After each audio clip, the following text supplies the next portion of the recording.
안녕하세요. 말씀 베이커리 116번째 시간 2021년 2월 16일 화요일 주님의 말씀 묵상을 기도하심으로 시작하겠습니다. 거룩하신 주님 감사합니다. 주님의 말씀을 묵상합니다. 성령님께서 말씀에 조명이 되어 주시옵소서. 우리 주 예수 그리스도님의 이름으로 기도합니다. 아멘. 오늘 보실 말씀은 마태복음 14장 1절에서 12절까지의 말씀입니다. 1절부터 보겠습니다. 그 무렵에 분봉왕 헤롯이 예수님의 소문을 듣고서 자기 신하들에게 말하였다. 자, 예수님께서 병든 자를 고쳐주시고 귀신을 쫓아내시고 또 제자들을 가르치시고 하는 앞서서 언급됐던 13장의 모든 사역들, 또 나사렛에서 배척당하시는 모습들, 자, 이런 그 무렵에 헤롯에게도 이제 분봉왕 당시 이스라엘 지역을 통치하던 왕에게 헤롯에게도 예수님의 소식이 전해집니다. 그만큼 예수님의 소식이 파급 효과가 있었다는 것이죠. 자, 그런데 2절을 보니까 이 사람은 세례자 요한이다. 그가 죽은 사람들 가운데서 살아났다. 그 때문에 그가 이런 놀라운 능력을 발휘한 것이다. 자, 예수님의 소식을 들었을 때 헤롯은 요한이 죽은 자 가운데서 살아난 것이다 라고 얘기합니다. 그 얘기는 요한이 이미 죽은 이후의 사건이라는 겁니다. 자, 그러면은 이 헤롯은 부활을 믿었던 걸까요? 아니요. 그것이 아니라, 요한이 죽고 나서 요한의 귀신이 지금, 예수님에게 간 것이다. 이렇게 지금 판단한 것이죠. 바로, 귀신의 역사라고 지금, 보고 있는 견해인 겁니다. 자, 그런데 어떻게 죽였길래, 세례자 요한에 대해서, 헤롯은 계속 신경을 쓰고 있는 걸까요? 3절을 보면요. 헤롯은 일찍이 자기 동생 빌립의 아내 헤로디아의 일 때문에 요한을 붙잡아다가 묶어서 감옥에 가둔 일이 있었다. 그것은 요한이 헤롯에게 그 여자를 차지하는 것은 옳지 않습니다 하고 여러 차례 말하였기 때문이다. 자, 지금 헤롯에 문제가 있었습니다. 자기 동생 빌립의 아내 헤로디아를 취했다라는 것이죠. 동생의 아내와 지금 어떤 부적절한 관계 내지는 결혼을 한 겁니다.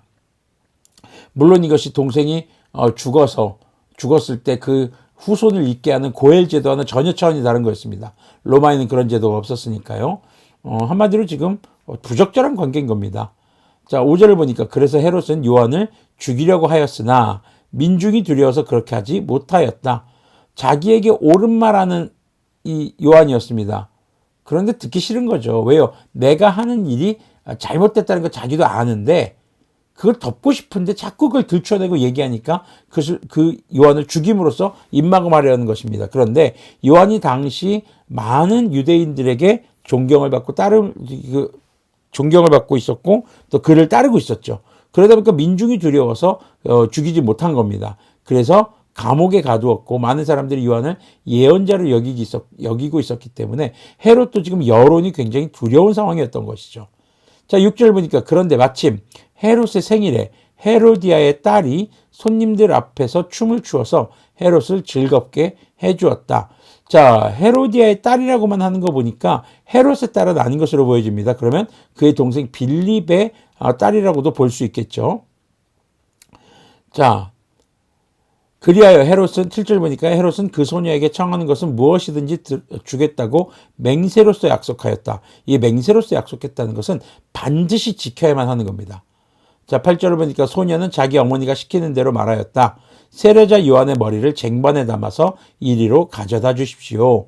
자, 왕은 마음이 괴로웠지만 여기서 괴로웠다는 것이 요한을 죽이는 것에 대한 죄책감 이런 것이 아니라 걱정이 되는 겁니다. 요한을 죽였을 경우에 민중들이 자기를 이렇게 반대하고 반란을 일으키면 어쩌나 하는 이런 걱정이 있었겠죠.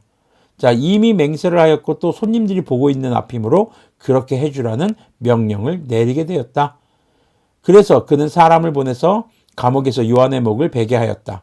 그 머리를 쟁반에 담아서 가져다가 소녀에게 주니 소녀는 그것을 자기 어머니에게 가져갔다.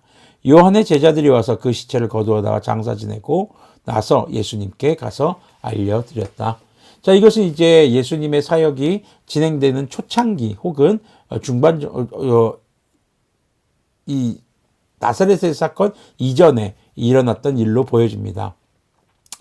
자, 헤롯은 지금 사람들이 두렵습니다. 그래서 요한을 마음대로 죽이지도 못하죠. 그런데 요한은 어땠습니까? 헤롯 앞에서 옳은 말 하는 것을 멈추지 않았습니다. 우리가 여기서 볼 수 있는 것은 요한은 하나님을 두려워했던 인물, 하지만 헤롯은 바로 사람을 두려워했던 인물이라는 것이죠. 악인들이 바로 그렇습니다. 악한 사람들은 사람이 두렵습니다. 사람이 무섭습니다. 그래서 사람들의 눈을 가리려고 하거나 사람들의 의견을 신경 쓰고 그들의 지지를 받는 것이 더 중요해집니다. 오늘날 보면은 많은 정치인들이라든가 좀 이렇게 힘을 가진 사람들, 또 인기 있는 사람들은 사람들의 말 한마디에 정말 여러 가지 의미를 두고 또 자신의 행보가 좌우되는 것을 우리가 볼 수 있습니다. 하지만 하나님의 사람은 어떤 사람들일까요? 세상의 사람들이, 여론이 두려운 사람들이 아니라 하나님이 두려운 사람들이 바로 하나님의 사람들입니다. 그렇기 때문에 하나님의 말씀대로 사는 것, 또 하나님의 말씀에 근거해서 선을 추구하는 것, 악을 악이라고 말하는 것을 주저하지 않는 사람, 바로 요한이 그랬던 사람인 것이죠. 그리고 요한의 모습은 죽기까지 이제 죽음으로써 마감이 되지만 그는 예수님의 오실 길을 예비하고 자신의 사명을 다한 것으로 우리가 볼 수 있겠습니다. 자, 헤로디아도 어떻습니까? 악인입니다. 그러니까 복수심에 눈이 멀어서 이제 자기 딸을 시켜서 요한의 머리를 가져오라고 했던 것이죠. 우리가 예수님을 믿으면서 우리는 의인의 삶을 살고 있는가, 악인의 삶을 살고 있는가, 우리가 이것의 가장 중요한 기준은 하나님을 두려워하는가, 세상의 사람들, 여론, 내 주변의 사람들의 말에 두려워하는가, 우리가 이것을 한번 돌아봐야 할 것입니다. 팔랑귀라는 말이 있죠. 이 사람 말에 기울이고 저 사람 말에 귀를 기울이다 보니까 선택장애가 오는 경우들. 그리스도인들은 하나님의 말씀이 기준이 되어서 선택장애가 오는 것보다는 하나님의 말씀으로 우리가 선택을 하고 우리의 삶을 의롭게 선하게 살아가야 할 줄로 믿습니다. 함께 기도하겠습니다. 하나님 아버지 감사합니다. 세례 요한의 최후의 기록을 봅니다. 하나님을 두려워했던 요한, 하지만 사람들이 두렵고 사람들의 시선을 신경 쓰면서 여전히 죄 가운데 머물러 있었던 헤롯, 아버지 그 모습을 바라보면서 우리가 의인으로서 살아갈지 악인으로 살아가야 할지 아버지 고민하게 하여 주시옵소서. 아버지 그 고민 가운데서 오직 주님의 말씀을 선택하게 하여 주시옵소서. 그 선택한 말씀을 따라 이 땅에서 주님의 의를 추구하며 주님의 자녀답게 살아갈 수 있도록 그리스도인답게 살아가도록 긍휼을 베풀어 주시옵소서. 주님, 우리가 정말 우리의 악행을 아버지 지적받았을 때 회개를 게을리하는 것이 아니라 주님 앞에 회개하고 다시 주님의 말씀으로 돌아서는 그런 주님의 거룩한 자녀 되기를 소망합니다. 우리 주 예수 그리스도님의 이름으로 기도합니다. 아멘. 네, 헤롯이 예수님을 보고 죽은 요한이 살아났다, 그의 귀신이다라고 얘기하는 가장 큰 이유는 계속 마음에 염두에 두고 있던 겁니다. 요한을 죽인 것이 부당했다는 것, 자신의 잘못을 자기도 알고 있었던 것이거든요. 근데 알면 뭐합니까? 회개하지 않는 걸요. 네, 중요한 것은 자신의 죄를 깨닫고 회개로 이어져야 하고 회개에서 끝나지 않고 우리의 삶이 주님의 말씀을 따라 의롭게 살아가야 할 줄로 믿습니다. 오늘도 주님의 말씀 가운데 의롭게 살아가시는 우리가 되기를 소망합니다.